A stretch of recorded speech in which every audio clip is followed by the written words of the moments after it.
Hi, I'm Reed Peterson, and welcome to Grief Refuge. Here at Grief Refuge, we make time to honor your grief. In this sacred space within your heart, it's safe to feel. It's safe to explore the deeper understandings of why grief hurts and what to do in order to feel healing. Many grief-related podcasts, they only talk about grief. But Grief Refuge is different. It goes a bit deeper. It helps you explore what to do with your grief, how to hold space for it, and to make your life more enjoyable again. Grief Refuge is a guide for managing grief. I'm very grateful you're here with me today, and I look forward to helping you in whatever way I can, hoping that you feel more comforted, supported, and more informed about ways to cope and to heal. Because of the depth and the nature of this topic, it may be more beneficial to stop multitasking while listening. Rather, use this time for self-care and reflection. Use this time to relax and allow your grief-related feelings to run their course. Use this time to mourn your loss.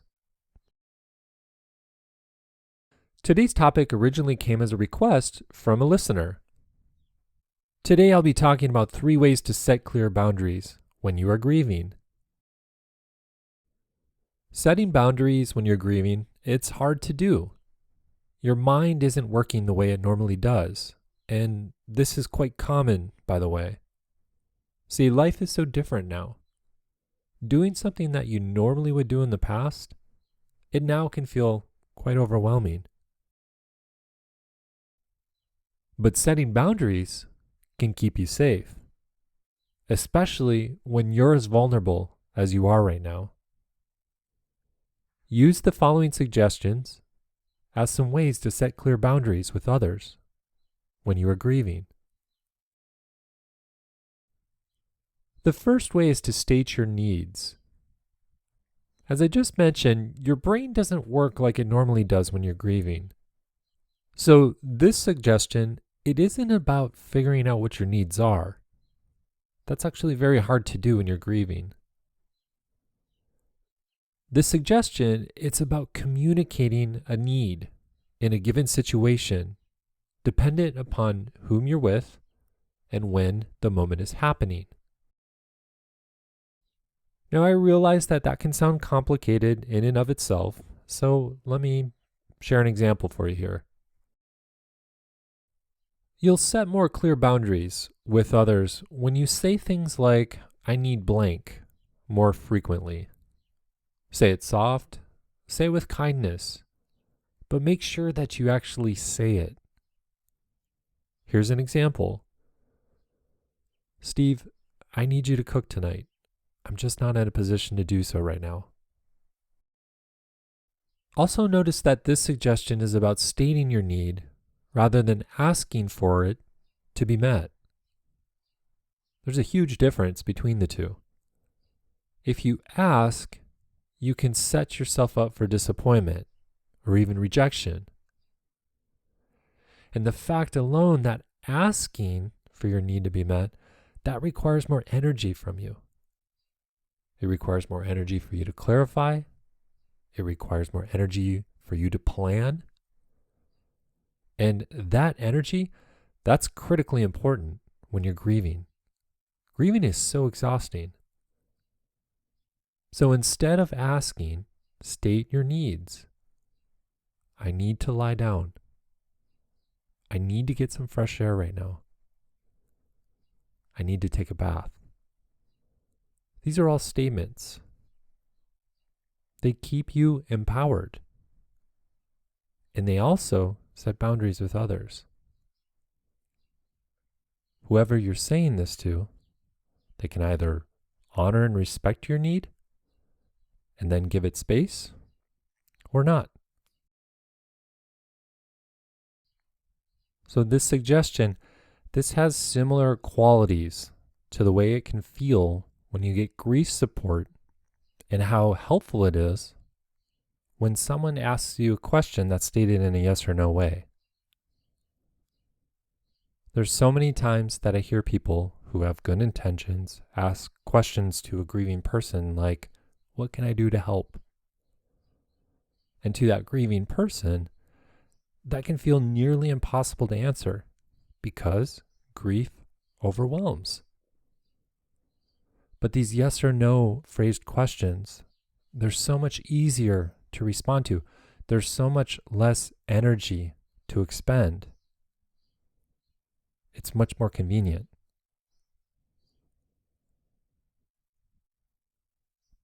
So when you're grieving, you're in a delicate situation. You're vulnerable and you need the support of others. One of the best ways to get that support is to state what you need in the moment. My next suggestion is to say yes when it's only a yes, and to say no when it's a no. Sometimes grief-related boundaries get pretty construed when your energy is low and you don't have the best recollection of time and space, but then someone shows up with the intention to support and they kind of start taking over your grief. This is quite common. They're trying to help, but it doesn't feel like that way. It kind of feels like they're running the show. They're telling you what you're feeling. They tell you what to do. They put you in situations where you just don't know what's best for yourself. But then you find yourself saying things like sure or okay to them because it's just easier. And it's less exhausting than really thinking things through and discerning what is true for you, or what's authentic, or what's of most help. Hindsight is 20/20, but if there were years from now and you were to look back and evaluate what happened at this time, what would most likely happen is that you'd find that in a very unfamiliar way, this was like kind of a form of people pleasing. Somebody else's needs were actually put before yours. And without anybody intending to do so, you kind of got tricked into it. They ran the show. But many people in grief are likely to avoid conflict because, again, it's about that energy. They want to conserve the energy. But then there's this thing of wanting to keep the person around because if they're not there, how much more lonelier would you feel? So in this case, the yes, it's not really a yes. It's more of a yes because, see, it's convenient, it's easier, and it preserves energy. This energy that you need because grief can be so exhausting. Setting a clear boundary by saying yes to something only when it's an absolute yes, this is going to help. It will help keep your grief yours, and it will help keep your larger grief journey more authentic and true for you. So, say yes only when you really want to. And then on the flip side, it's sometimes hard to say no because you might think that it'll be hurtful to others. You may end up feeling guilty if you say no. But see, you need to stay safe right now. You need to honor your grief.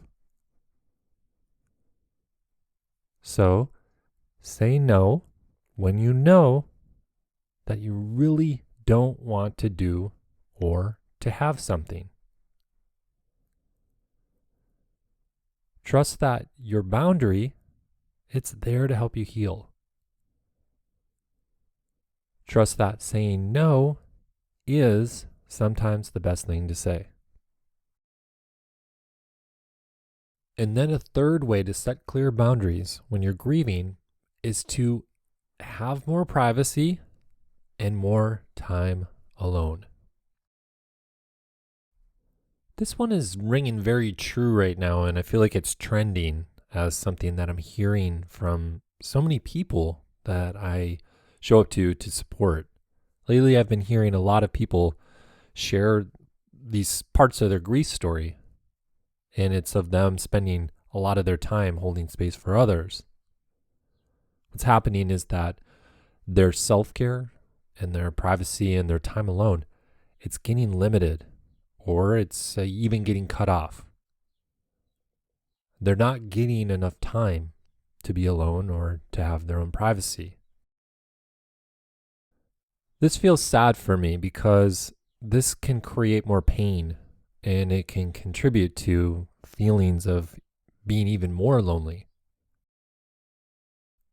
Rejecting the need for privacy or time alone, it pulls you down into a rabbit hole of isolation and loneliness.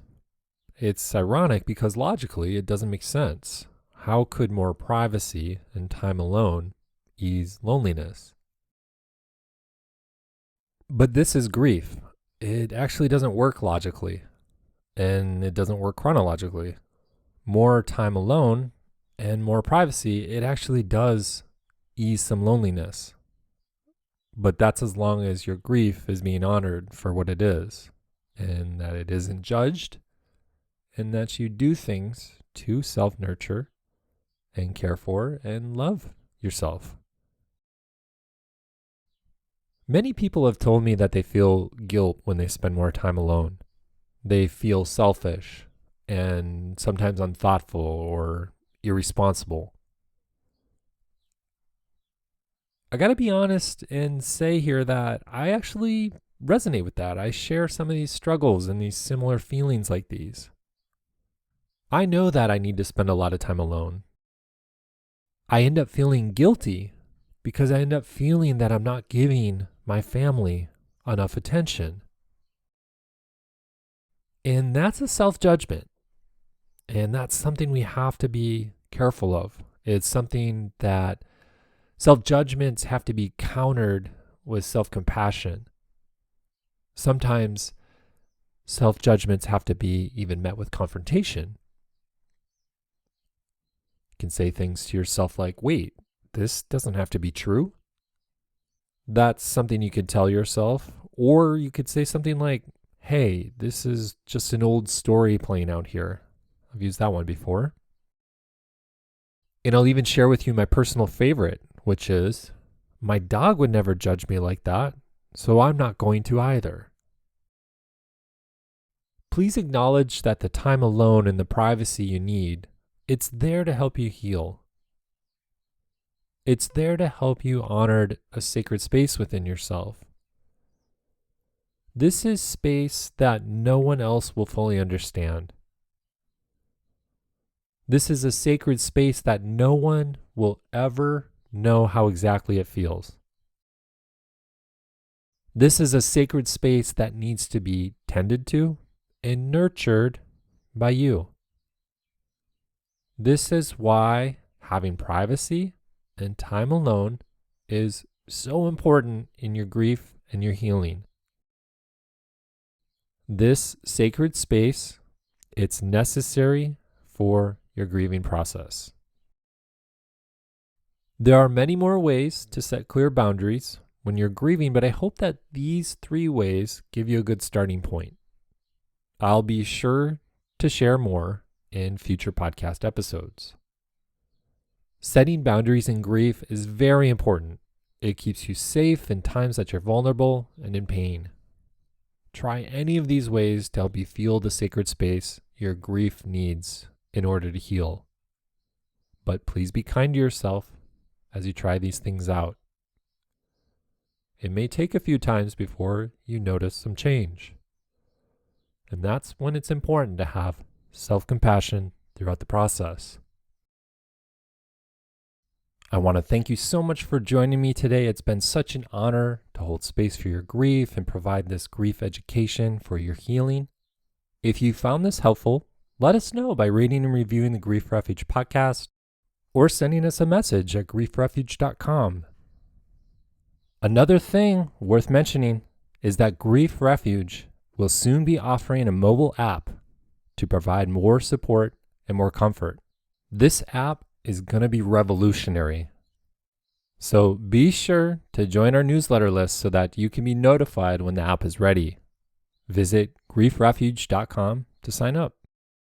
Again, thank you. Take care, keep honoring your grief, be kind to yourself, and talk to you soon.